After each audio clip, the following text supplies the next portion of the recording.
തമിഴ് നടി വിഷ്ണുപ്രിയയുടെ പിതാവ് സൂര്യനാരായണനെ കൊടൈക്കനാലിലെ ബംഗ്ലാവിൽ കൊല്ലപ്പെട്ട നിലയിൽ കണ്ടെത്തിയതിൽ ദുരൂഹത തുടരുന്നു. കസേരയിൽ കൈകൾ കെട്ടി വായിൽ ടേപ്പ് ഒട്ടിച്ച നിലയിലായിരുന്നു മൃതദേഹം കണ്ടെത്തിയത്.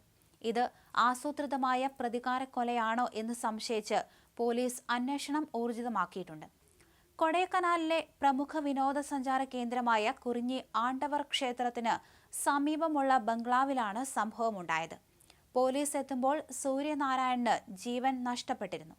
ബംഗ്ലാവിൽ അതിക്രമിച്ചു കയറിയ അക്രമികൾ സ്വർണ്ണാഭരണങ്ങളും CCTVയുടെ ഹാർഡ് ഡിസ്കും മോഷ്ടിച്ചതായും കണ്ടെത്തിയിട്ടുണ്ട്.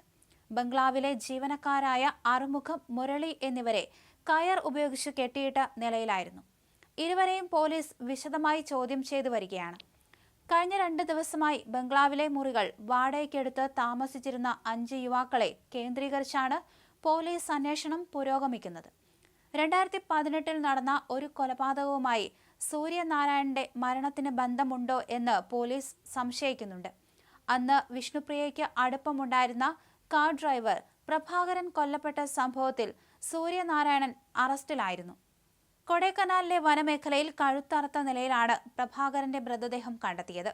വാടക കൊലയാളികളെ ഉപയോഗിച്ച് പ്രഭാകരനെ കൊലപ്പെടുത്തിയത് സൂര്യനാരായണന്റെ നിർദ്ദേശപ്രകാരമാണെന്ന് അന്ന് പോലീസ് കണ്ടെത്തിയിരുന്നു.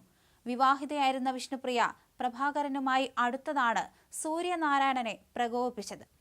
വിഷ്ണുപ്രിയയുടെ ഭർത്താവ് മാനസിക ചികിത്സയ്ക്കായി കൊടൈക്കനാലിൽ കഴിയുന്ന സമയത്ത് വിഷ്ണുപ്രിയ ഭർത്താവിനൊപ്പം സൂര്യനാരായണന്റെ ബംഗ്ലാവിലേക്ക് വരാറുണ്ടായിരുന്നു.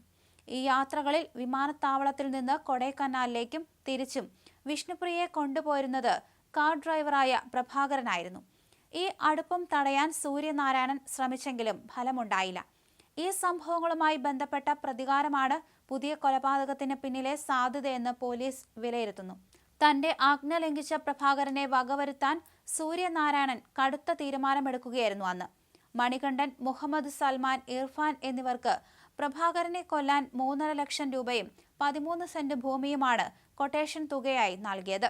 പ്രഭാകരന്റെ സുഹൃത്തായ സെന്തിലിനെ ഉപയോഗിച്ച് മദ്യത്തിൽ വിഷം കലർത്തി നൽകിയ ശേഷം തൊണ്ട മുറിച്ചാണ് അന്ന് 28-കാരനെ കൊലപ്പെടുത്തിയത്. കൊടൈക്കനാൽ മലനിരകളിൽ 50 അടി താഴേക്ക് മൃതദേഹം തള്ളുകയായിരുന്നു.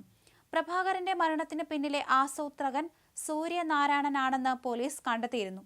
ഈ കേസിൽ ജയിൽവാസം അനുഷ്ഠിച്ച ശേഷം പുറത്തിറങ്ങിയതായിരുന്നു.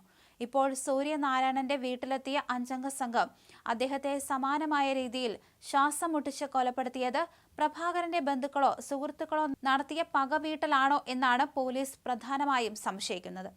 ഈ രീതിയിലും പോലീസ് അന്വേഷണം ശക്തമാക്കിയിരിക്കുകയാണ്. ബാക്കിയുള്ളവരെ പിടികൂടാനുള്ള ശ്രമത്തിലാണ് പോലീസ് എന്ന് അറിയിച്ചിട്ടുണ്ട്.